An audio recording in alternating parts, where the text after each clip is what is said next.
This is a pair of edge cutters,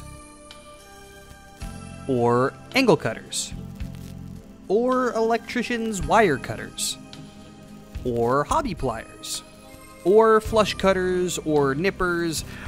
I just prefer to call them snips, so this is a pair of snips.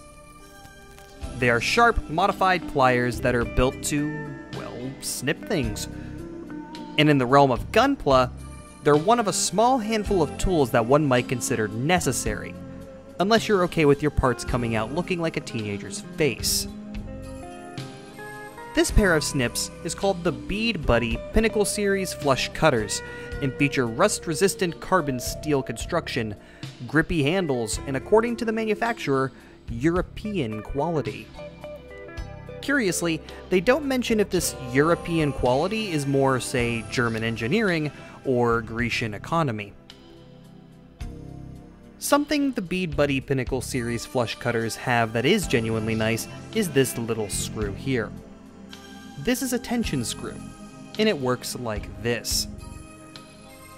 You apply enough pressure to cut a nib from a piece on your runner, then turn the screw so that it holds against the cutter. This way, you never apply more pressure than you need to, which makes your blades last longer. This is important considering how much these can cost. This, for example, is a pair of Gundam Planet premium side cutters from Gundam Planet.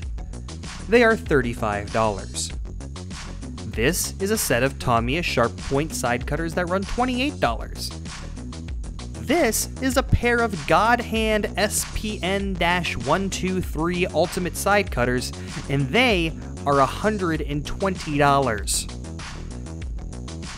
I know there's plenty of hobbyists that swear by these things, but for one pair of God Hand side cutters, you can buy a dozen of the Bead Buddies I use. The Bead Buddy Pinnacle Series snips will run you a paltry $10 at your grandmother's favorite craft store.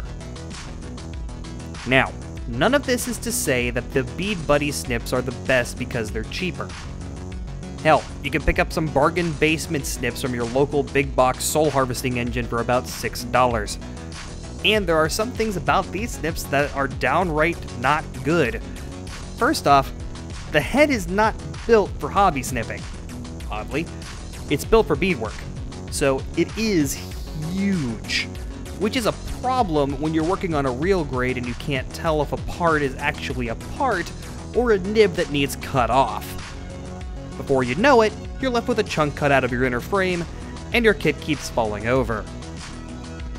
But at the end of the day, unless you are kit bashing with perfect grades, you don't need to spend $120 on snips. Although you'll probably get a slightly sharper blade or a thinner head, and frankly at the end of the day, if you have the means, I'm not one to stop you, by the time I've worn out 10 of these Bead Buddies, I'll be hitting my midlife crisis. I'll be driving a maroon early 2000s Corvette with the pop-up headlights to IHOP on Sunday mornings, because it's Sunday and everyone else is at church, and that means I get to take up one of those big corner booths and wait for the Stiller game while I pretend I'm not checking out that one waitress that's half my age and twice as in debt as I am. What I'm trying to say is unless you've already been experienced in model making and you're planning to show off your kits at conventions, splurging on expensive snips just isn't worth it. Instead, I suggest spending your money on more bad Gunpla. See you next time.